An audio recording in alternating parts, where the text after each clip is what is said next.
What's happening, VC? Erik the Viking here, back again. This is the second time I've done this video today because it fucked up for some reason. It kept playing all out of sync. It was doing it on the original file as well, so I thought I'll try it again. If it does it again, there must be something wrong with my computer, which is only a few months old, so that's good news. Yeah, so I haven't posted a video for a while. Been in the process of moving. I know I keep going on about it. Finally are moving next weekend. I know it looks like I've still got a lot to do over there, but we have done a lot. There's boxes everywhere and shit. It's generally a mess here. Word of advice, estate agents are a waste of time. See, sorry, hang on one sec. Yeah, sorry, we are renting, you know, and this estate agent, they're just... I'm not going to go there, I think that'd be easier. So yeah, I thought I'd post a nice video of some shit I've been picking up. Obviously from the title you can see that I finally got Dereck III. I got in on it, got Dereck III. I was quite late in getting it. So Dereck, awesome stuff, man. I've listened to it already, it's really good, well impressed. Yeah, I mean, really proud of you for doing this, man. I mean, this is like one of my dreams to get some of my music put on vinyl. I must look into it. And thanks for the autograph, man, that's great. Brilliant. So yeah, I've listened to the album. I'm sure most of you guys have got this already. I'm quite late in getting it. This is number 106 out of 135, so I'm quite far behind. But Jesus, man, this pressing's amazing. Really nice, thick vinyl. Beautiful, beautiful quality. It's just great to have this, you know. So yeah, I've listened to it and I like it all, man. It's a really nice album, you know. Some of it's quite laid back and sort of nice chill out music. It's interesting the fact that it's recorded over a period of 11 years, which I wasn't expecting. I thought it was all going to be sort of recent stuff, which is great, you know. And one track's even from 1982, which is the last track, Bright Lights, which is a sort of really sort of strange track with some vocals on it, man. Really cool stuff. The tracks that really stood out for me were December and Night Music, which are one after the other at the end of side one. They're fucking great, man. Really nice tracks. But yeah, I mean, you're an awesome musician, man. Your guitar playing is great. Really good stuff. And this is sort of giving me the boost to try and get the same thing done with my own stuff. Because, you know, I always thought it'd be really hard to get your shit put on vinyl. But I don't know how much. I mean, I'm guessing you must have gone through a lot of trouble to get it done. It sure looks like it. But man, Dereck, get some more of this stuff on vinyl, man. You know, there's the other things of yours I've heard that you've got in some of your videos. They sound great too. And I know you said you're in the mastering process of Dereck II. I'll definitely buy one, man. And I'll try and get an earlier one too. I'm gutted I didn't get a red vinyl, but still beautiful. Really nice, Dereck. Proud of you, man. And also, nice shout out to the VC there. Fucking well pleased with that, mate. Seriously. So yeah, that's Dereck III. Quite a brief review, I know, but I've got quite a lot to squeeze in as usual. So let's crack on. Todd Rundgren. I haven't really spoken about Todd much. I'm a massive fan of Todd's. This is my favourite album, and I've finally got a nice American original pressing, which is beautiful because you see it's got the cut corners, cut to the shape of the sleeve. Really, really nice, and this never shows up in England, really. Now the story for me about this, Wizard of True Star, this was my introduction to Todd at 10 years old. I remember, because my dad always used to buy Mojo magazines, which isn't as good as it used to be, but back then it was a really good magazine, and I remember reading an article about this album and thinking, oh, he's got an unusual name, you know, Rundgren, because I suppose because I've got quite a weird surname, Steggles, you know, it's sort of like you do sort of have this thing where you pick up on interesting surnames like Zappa, you know, it's weird. Anyway, so I never forgot about the album. I mean, I remember reading about it, and even like the fact that it's got so many tracks on it, and they've all got weird titles, and the sleeve and everything, you know. So for my 10th birthday, I was given a voucher for MVC. Don't know if any of you guys in England remember MVC. Great shop that was, of course now gone. Anyway, I picked up the CD then for my 10th birthday. That was an MVC, and I was blown away. I mean, I didn't really know what to make of it, but I liked it, and I listened to it an awful lot. Yeah, and then of course I got into more Todd. You know, I went back, listened to Nas, all that stuff. Love it. Not so big on his later stuff, but I'd say his last really good album is Initiation. The Utopia stuff's good as well, the first few. Anyway, get back to the record. Yeah, so this is a beautiful copy, and I bought it off a really nice guy on eBay, $10.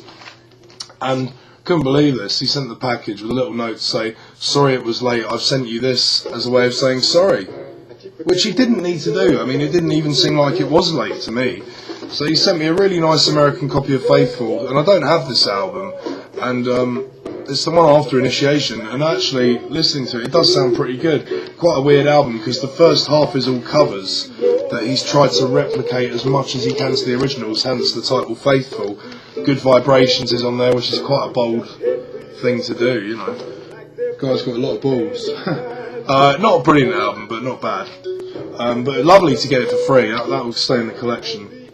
So yeah, anyway, back to this again. So anyway, the guy put it on eBay, and he graded it as pretty X plus, which is pretty good. It's got the inner sleeve, otherwise I wouldn't have bought it. So obviously the inner sleeve is cut to fit the sleeve as well, and it is on Bearsville, and it is mint. And now it's got an old price sticker there, which you need to remove somehow. Get some lighter fluid on that maybe. Yeah, so this album is about 50 minutes long, which for vinyl is a bit of a stretch, you know, so it is pretty compressed, you know, so it's hard to find a decent pressing of this, and you do have to turn up your deck loud. But I was reading all the pressings with R.L. Sterling stamped into the run-out groove, which this has, at the very first run. Only the first few thousand had these, and they're direct from the original master, so they are the best cuts you can get. Although I do have a UK pressing as well, which I will probably keep it, because it sounds phenomenal, the UK one. But this still sounds good, but I'm just pleased to have this. But the best thing was, you know, this originally came with other inserts, and obviously he didn't mention they were in there, so I assumed they weren't there. Look in the cover, oh, what's in here? They were both in there. I don't know if he knew they were there or not, which I feel quite bad about really, because normally this goes for a lot more money with the bits. So it's got the postcard, which I've never seen before. That's Todd hiding behind a plant pot by the looks of it. And most people would have sent this back to Todd himself, or Bearsville. As you can see, it says, "Dear Todd, I'm having a wonderful time, wish you were here. By the way, I hear you'll put my name on your next album if I clearly print my name and address below," which most people did, and their names were on the big poster for the next album, Todd. And also it's got the rather bizarre Band-Aid insert, or plaster or whatever, which is also unique in the fact that it has a poem by Patti Smith on it, because they were quite good friends, and obviously this was 73, she wasn't known at that time. So, well chuffed with that. Just goes to show, man. I mean, I know eBay is well known for people going absolutely mental on there. Guys sometimes sell off spares. You know, it's crazy. I've put a spare copy of London Calling up on there. People are going crazy for it, man. It finishes tonight, and it's on about 60 quid. So that's pretty good. I paid £2 for it. So yeah, Clash stuff is worth getting if you can, to sell, you know, or whatever. Good way of making extra money. Also from eBay, from a seller that I regularly buy from. He lives in St. Louis. Jason Koenig, also known as Funk You. This guy knows his shit, and he's always got some great stuff. Now, I've been after a nice copy of this for a long time. I had a battered one, but this will be replacing it. This is nearly mint. Beautiful copy of Street Lady. Of course, Donald Byrd. Sorry, I didn't introduce it. I think this is before Blackbird. If it is, it's the first one the Mizzle brothers were involved in, and the Mizzle brothers were basically two brothers, obviously, who produced a ton of stuff for Blue Note around that period. Donald Byrd's albums, Bobby Humphrey's, but they also did stuff for Prestige, like Gary Bartz's The Shadow Do album, which is his best album in my opinion. Get it if you can, it's cracking. and Johnny Hammond, stuff like that. In my opinion, all the stuff they produced is fucking great. And it was only a brief period, it was about 4 years, and then they sort of went quiet. Anyway, I think this is a first pressing. Fatback Funk, you might know if this is a first pressing. It's not light blue, it's actually dark, it's just the camera. I'm sure this is the first pressing. It's 1973, so that does look about right. But I'm not sure. Blue Note's quite confusing around this period because you've got the early 70s label, which is a sort of black label with a blue strip on the side, and then they brought out the classic blue and white label at some point in the 70s as well. Because I've got a Grant Green album from '74 on that label, so quite strange. Also from Funk U, check out his auctions, man. I got Stepping Into Tomorrow. I got these for $15 each, and they are both mint. And that's a good. I mean, they're common in the States, but as you can see, it's in the shrink. It was already open. Over here in England, they go for a lot more money because they weren't pressed in England at all. And I've never seen this with the inner sleeve either. This is probably my favourite Donald Byrd album. They really are beautiful copies. I really hope this video is coming out alright. The last one didn't. Okay, that's that. So that's nice additions that I've been after for a while. Now, Derek, I know you mentioned Swell Maps recently. I've always been a fan of Swell Maps. I didn't mention him in my post-punk video because this is the first record of theirs I've got. Their stuff's just so hard to find. This is the first album, of course, A Trip to Marineville. They only made 2 albums. Absolutely insane. I mean, this is just mind-blowing stuff. Really, really glad I got one of these because you just don't see them now. And it's got the inner sleeve and the single as well, which is usually missing, of course. It's beautiful, beautiful album. Really experimental stuff. They were definitely one of the more experimental post-punk bands, and this is on Rather Records, which was distributed by Rough Trade, and it's actually the second release on Rough Trade, 1979, very early. You got that as well. Really nice condition. And you know, I was thinking about my post-punk video. I thought I covered everything, and then I realised, being an idiot, I missed out my 2 favourite post-punk bands, This Heat and Joseph K. How the fuck did I miss that? I don't know. I've only got one This Heat album, I've got Deceit. I showed that on another video. But I've got all the Joseph K singles and the album. If anyone wants to see them, drop me a line, I'll put it up. Because that's a band that people need to hear more of. Television, of course, big fan of theirs. This kind of completes my collection now. This is the original English Little Johnny Jewel 12-inch. I've got the 7 as well, but it's nice to have the 12 because you've got both parts edited together with no gap. It was a 2-parter single. This is the UK pressing. Obviously, this was originally released in '75 on Orc, which was a tiny American label. Owned by 2 guys who were sort of big on the no-wave post-punk scene quite early on, 1975. This is a UK pressing from '79. It was distributed by Warner Brothers. It's a mint copy, and this is really hard to find. You just don't see it. That's really, like I say, it's nice to have both copies, and you've got a live version on the B-side, which I think is unavailable elsewhere. But musically, Little Johnny Jewel is early television. It's really raw. It's got a funky bass line. It's got crazy guitar shit going on there, and of course Tom Verlaine's vocals are just something else, so it's great. Another classic, which I don't know why, well, I used to have it, it's one of those albums I sort of didn't really get into and got rid of, and regretted it, because I realised how good it was later on. The Headhunters, of course, Straight From The Gate. Of course this is Herbie Hancock's backing band without Herbie. Brilliant album, really good. It's the only one I have. They're very hard to find now, and this is the original English pressing, and it is mint. Really nice original, 1977. I got this from one of the shops I used to work at, Music and Video Exchange. They got a branch in Camden and several in Notting Hill. And in Camden, I went to the Camden one last week, and I was disappointed, man. The shop is dying a slow death, it's sad to say. Because I used to work in the basement, which used to do all the soul, funk and jazz stuff. Basement's been closed down. They've moved everything up to the ground floor, and it's just they've hardly got anything. That was the only album I got. They didn't really have anything else. The only other thing they had the Polite Force by Egg, which I've already got, but I was thinking, I could get it to sell on. 60 quid, but it was scratched to shit. I mean, I know they're in Camden, tourists love it, but you ain't going to sell that for 60 quid in that condition, man. I mean, it's just a fucking joke, really. I suppose in a way I kind of get a bit bitter about it, because I didn't get treated too well when I worked there. I was on shit wages and stuff, but I was still going there and getting decent stuff even a few months ago. But even when I last went to the Notting Hill one, it's all sort of died down, and they're getting rid of stuff. It's sad, man. End of an era. Another one I don't know why I didn't get sooner, because I'm a massive fan of Lalo Schifrin. Bullet is my favourite soundtrack of all time.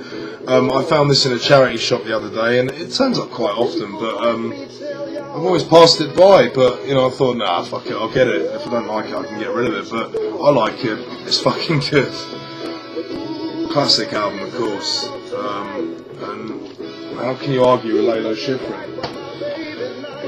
I hope I'm saying his name right. That's how I've always said it. Now, African funk. I'm quite big on Afro funk. I've posted a Fela Kuti video previously. El Rego. This guy was from Benin, or as it was then known, Dahomey, which is a French-speaking part of Africa.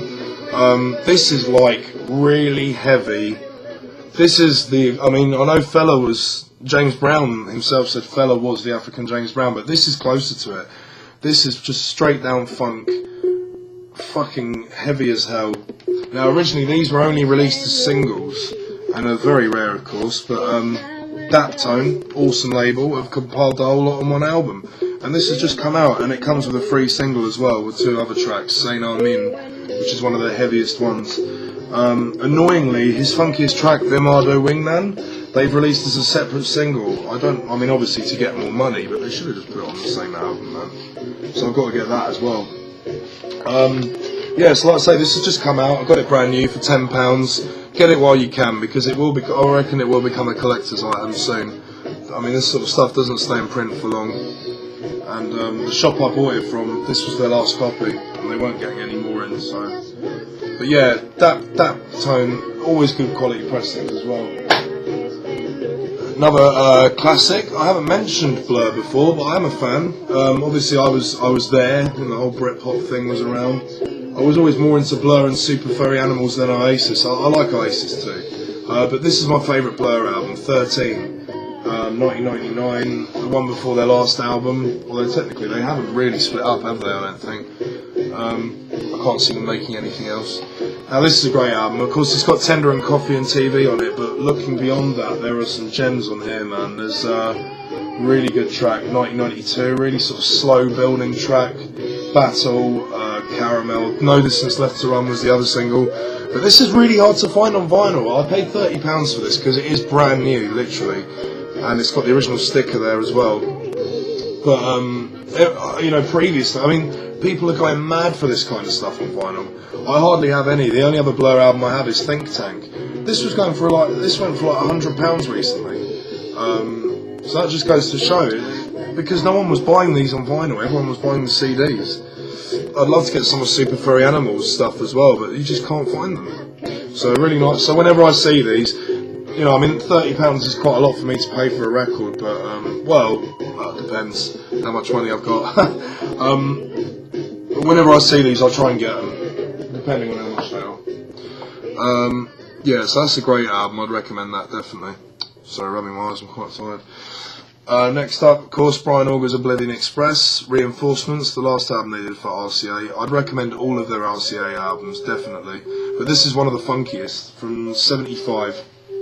Awful cover, but brilliant album. Of course, Brian Auger's an ultimate legend, one of the best pair of hands to ever grace the Hammond organ, and it's an original pressing. And I got this for £5. You can get these albums quite easily. I'd recommend this, all of them, but a good place to start is the first album that's just called Oblivion Express. It's probably the hardest one to find, but if you can get it, get it. But you can literally start anywhere with his albums, and just, you know, the Trinity stuff's great as well, of course.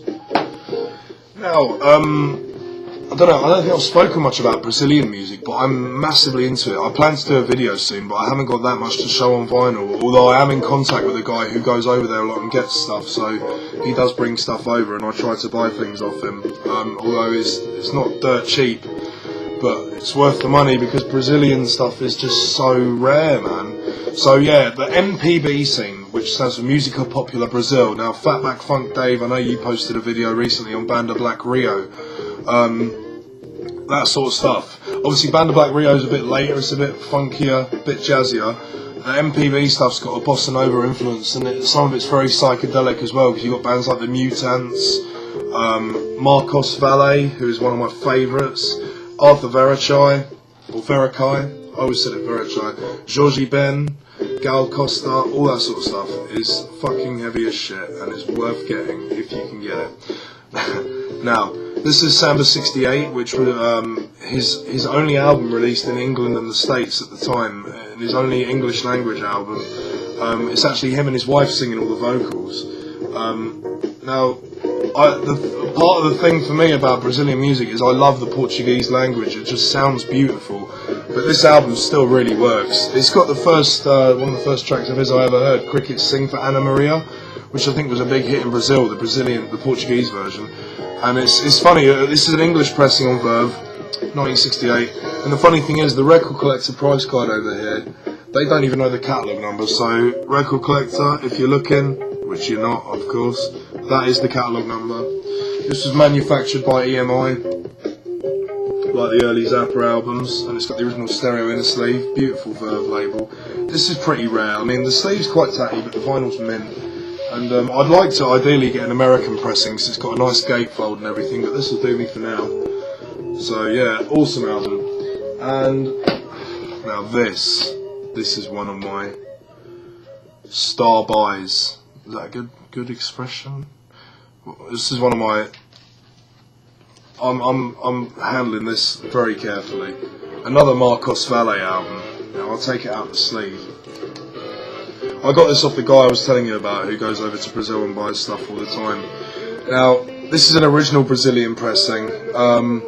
I've got one of his other albums as well, Vento Sul, which is the one before this, 72, which is probably my favourite, but this is definitely his funkiest. Don't know if I'm saying this right, Previsão do Tempo. Probably not saying that right at all. Great sleeve, there he is in the swimming pool. This is from 1973. Now, when I first got into Marcos Valle a few years ago, you could get this for about £50, but now this goes for like £200 easily. Even the reissue from the 90s is about £50, you know, so it's crazy money. But if you know this album, you know why it's so in demand. It's just staggering.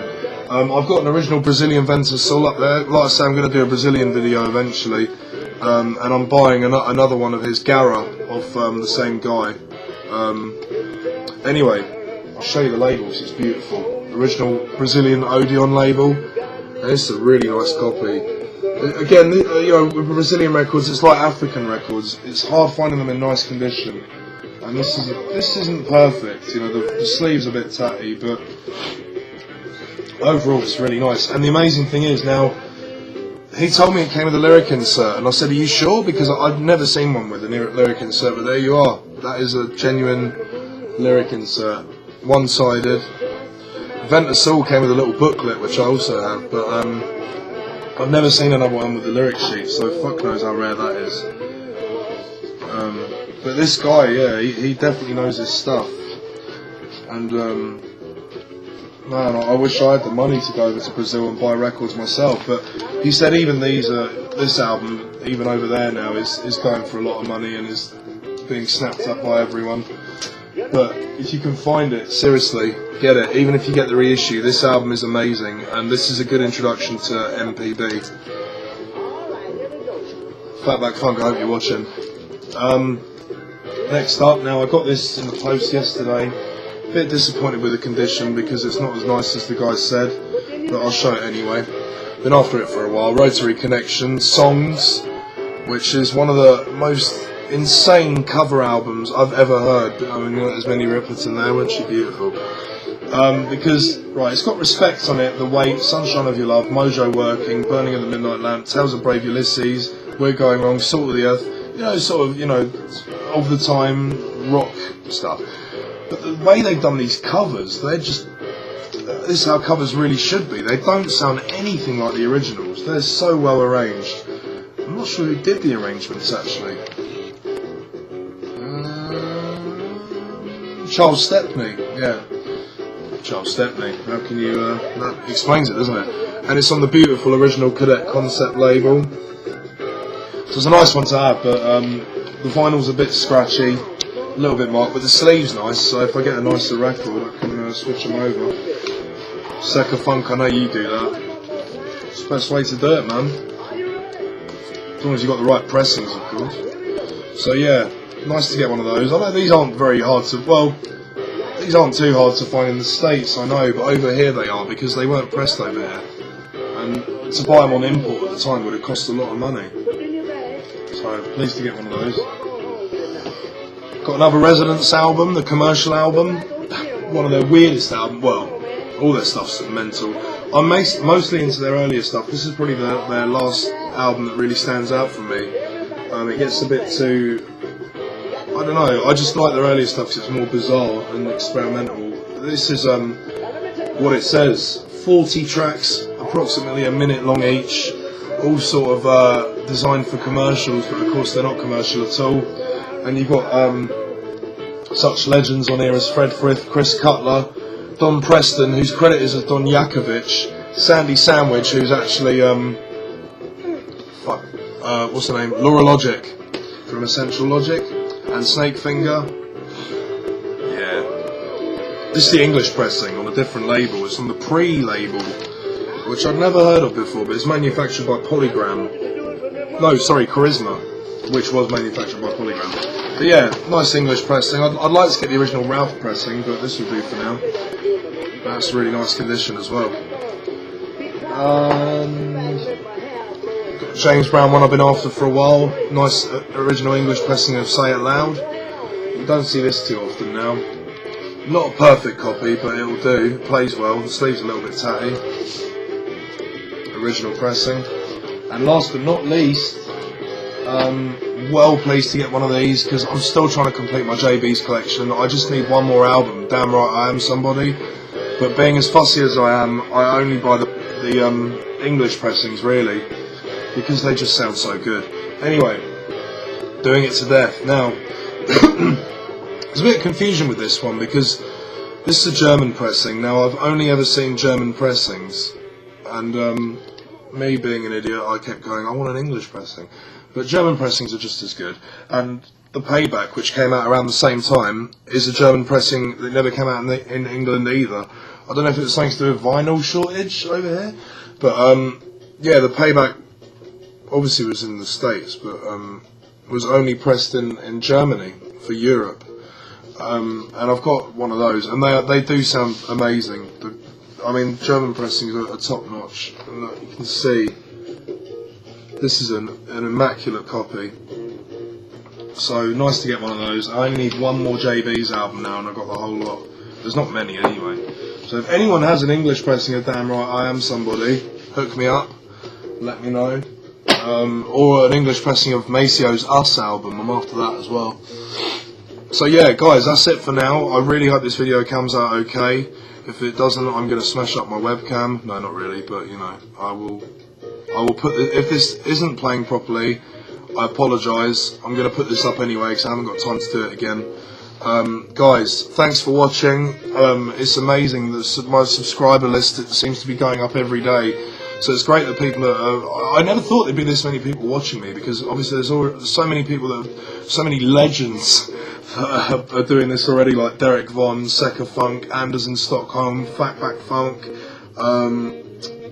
Jonas, Sublime Media.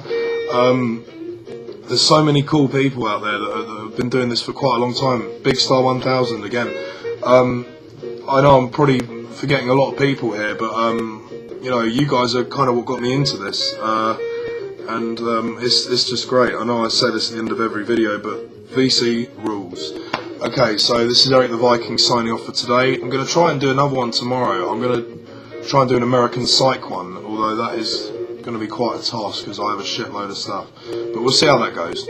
Alright guys, so take it easy. This is Erik the Viking, 10 to 2 in the afternoon in London. I've got work tonight. The weather's shit. It's been raining for the last few days. Yeah, that's it. Speak soon guys. Peace.